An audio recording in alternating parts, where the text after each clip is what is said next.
தாய் தமிழுக்கு என் முதல் வணக்கம். பட்டிமன்ற உலகில் மிகப்பெரிய பேச்சாளுமைகளான எங்கள் மக்கள் நடுவர் அன்பிற்குரிய திரு ராஜா அவர்களுக்கும் கொஞ்சம் கம்மி பண்ணுங்க அல்லது அவர் தள்ளி நின்று பேசுங்க. ஏன்னா அது எங்கள் சிந்தனை அரசி அன்பிற்குரிய திருமதி பாரதி பாஸ்கர் அவர்களுக்கும் நக்கீரத்தூர் சார்பாக நன்றி கலந்த வணக்கங்கள்.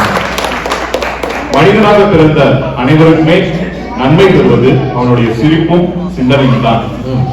இந்த மேடையில் இருக்கும் பிறர் அந்த நன்மையை உங்களுக்கு தருவோம் என்ற நம்பிக்கையோடு இங்கு அமர்ந்திருக்கும் மக்கள் அனைவருக்கும் வணக்கங்கள்.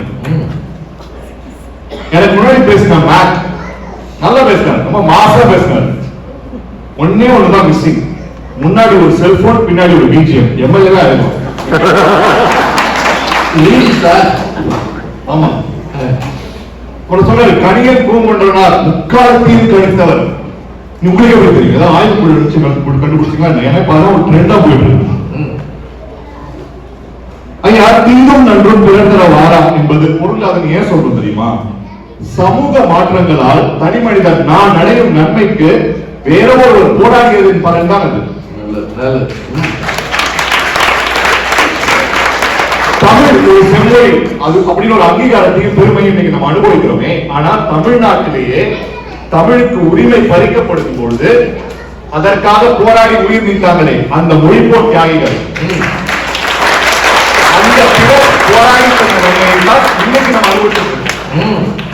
ஒரு 3 நாள் முடிவு எல்லாரும் ஒரு கண்டிஷன். ஒரு வகைதான் மறந்தாங்க, இப்ப மொத்தமா 3ஆவது இடத்துல கொண்டு போய் வச்சிடறாங்க தமிழ் தாய் வட்டாரன்னு சொல்றேன். நம்ம எல்லாருமே இமிகிரன்ட்ஸ் தானே. என்ன இதுல வந்திருப்போம், H1B வந்திருப்போம், கிரீன் கார்டு வந்திருப்போம், நேச்சுரலைஸ் சிட்டிசன்ஷிப் சிட்டிசன் ஆயிருப்போம். இந்த இமிகிரேஷன் லாஸ்லாம் எப்படி வந்ததுன்னு கொஞ்சம் யோசிச்சு பாத்தீங்களா? இதெல்லாம் இப்படிதான் இருந்ததா? இல்லை. 1960க்கு முன்னாடி ஐரோப்பிய நாடுகள்ல இருந்து வர இமிகிரன்ட்ஸ் தான் முன்னுரிமை கொடுக்கப்பட்டது. ஆனா 1960ல அமெரிக்கால ஒரு மிகப்பெரிய சமூக மாற்றம் நடந்தது. அது எல்லாருக்கும் தெரியும், சிவில் ரைட்ஸ் மூவ்மெண்ட். அதன் விளைவாக அமெரிக்கன் இமிகிரேஷன் லால இதுக்கு முன்னாடி ஐரோப்பியர்களுக்கு கொடுக்கப்பட்டிருந்த முன்னுரிமை எல்லாம் நீக்கப்பட்டு எல்லா நாடுகளுக்கும் சம உரிமை கொடுக்கப்பட்டது. அதன் மேல் கட்டப்பட்டது தான் H1B, கிரீன் கார்டு, நேச்சுரலைசேஷன் எல்லாம். நீங்க உண்மையிலே இமிகிரன்ஸுக்கு அமெரிக்கால சந்தோஷமா நன்மையா இருக்கீங்கன்னு நினைச்சீங்கன்னா நீங்க நன்றி சொல்ல வேண்டியது ரோசா பாக்ஸுக்கும் மாட்டி கொடுத்துருக்கீங்க. ஆனா நம்ம என்ன நினைச்சிருக்கோம், நம்ம இங்க மெரிட்ல வந்திருக்கோம்.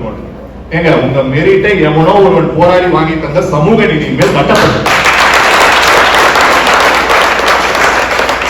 அவ்வளவு ஏங்க, நாளைக்கு மெமோரியல் டே. இந்த நாட்டுக்காக உயிர் தியாகம் செய்த வீரர்களை நினைவு கொள்றதுனால நாளைக்கு நிறைய தெரியலையா? எனக்கே தெரியும்.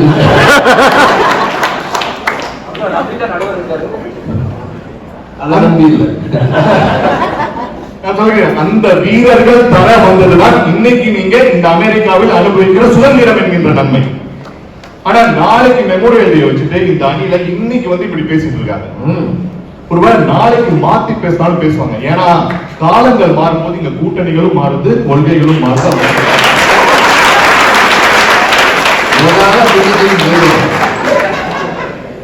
நன்மைகள் மட்டும் இல்லங்க, நம்ம தினம் தினம் அனுபவிக்கிற கஷ்டங்கள் கூட பிறரால் வந்ததுதான். யாரோ 2 நாடு சண்டை போடுறதுக்கு நான் இங்க டெய்லி $7 $8 நாங்க சண்டை வாங்காம இருக்கோம். ஆமாங்க, பரவாயில்ல. நானாச்சும் கார்ல போனேன். இந்தியால சிஎம்ஏ பைக்ல தான் போறேன்.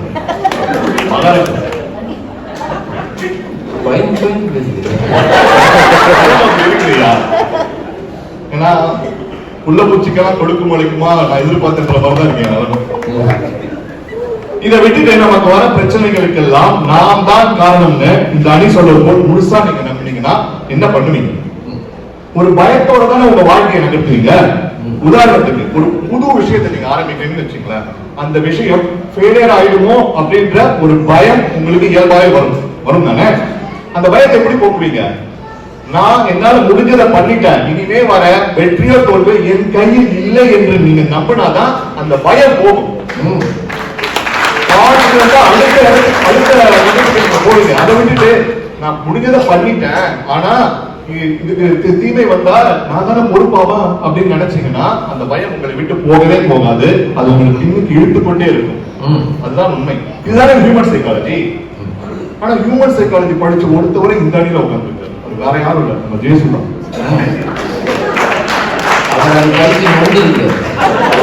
வெரி ராங் ஜேசு. ஏன்னா ஃபுட்பால்ல கூட நீங்க பால பாஸ் பண்ணாதான் கோல் போட முடியும்.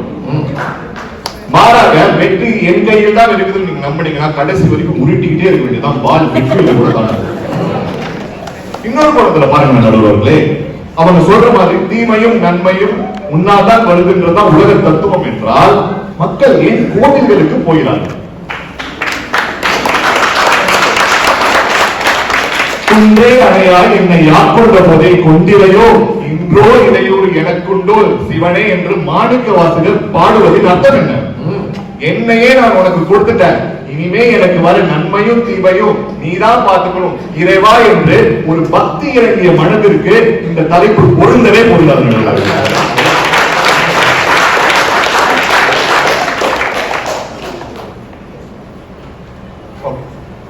நான் தான் என்னோட நன்மைக்கும் தீமைக்கும் காரணம் நினைச்சு நீங்க வாழ்ந்தீங்கன்னா உங்க வாழ்க்கை ரொம்ப இறுக்கமாக இருக்கும். ஸ்ட்ரெஸ் ஃப்ரீயா வாழ வேண்டிய வாழ்க்கைய ஸ்ட்ரெஸ்ஃபுல்லா வாழ்க்கை. நன்மை வந்தா கூட பரவாயில்லைங்க, தோல்வி வந்துருச்சுன்னா என்ன பண்ணுவீங்க? அந்த தோல்விக்கும் நான் தான் காரணம்ன்ற குற்ற உணர்ச்சிக்குள்ளேதான் நீங்க வாழ்வீங்க. இத விளக்க let me tell you a குட்டி ஸ்டோரி.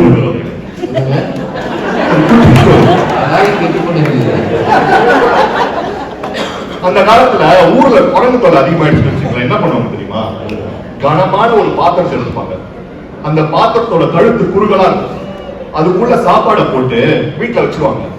திருட வர குரங்கு என்ன பண்ணுனா அந்த பாத்திரத்துக்குள்ள கையை விடும்.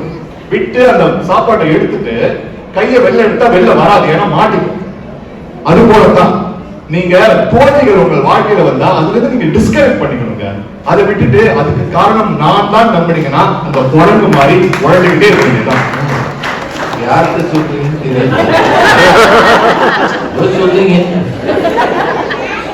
ஏன்னா இந்த போர் பொருளாதாரம் இதெல்லாம் பார்க்கும்போது பிபி ஏறுது இறங்குது.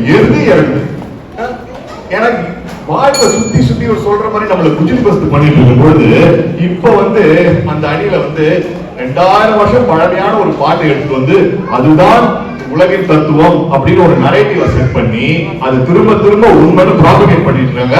ஒரு ரூட் மாஃபியா மாதிரி. Route mafia. ஆனா நாங்க பயப்பட மாட்டோம். ஏன்னா எங்கிட்ட எங்க ரூட் தால பாரதி பாஸ்கர் மேடம்.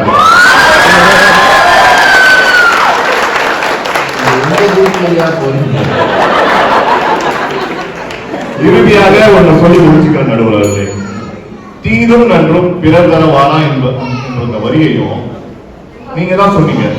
முறை வழிபடுவோம் ஆர்வம் அப்படின்ற வழி. இதை நான் ஆராய்ந்து பார்க்கும்போது எனக்கு உண்மையிலே விளங்கல. என்னோட சிறிய அறிவு என்னன்னா, தீதும் நன்றும் பிறர் தர வாரா என்பது உன் வாழ்க்கை உன் கையில் என்பது, முறை வழிபடுவோம் ஆர்வம் என்பது வாழ்க்கை உன் விதிப்படுதான் போகும் என்பது.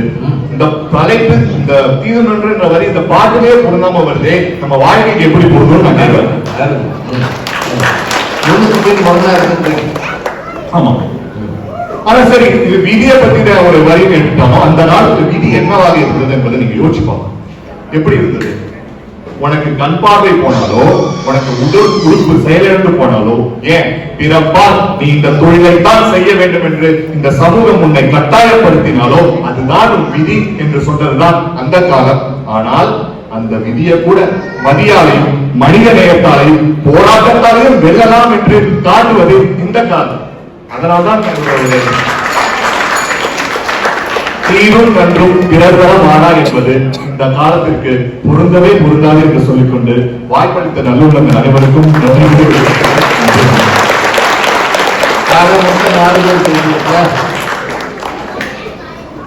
மொத்தம் எத்தனை பேரு?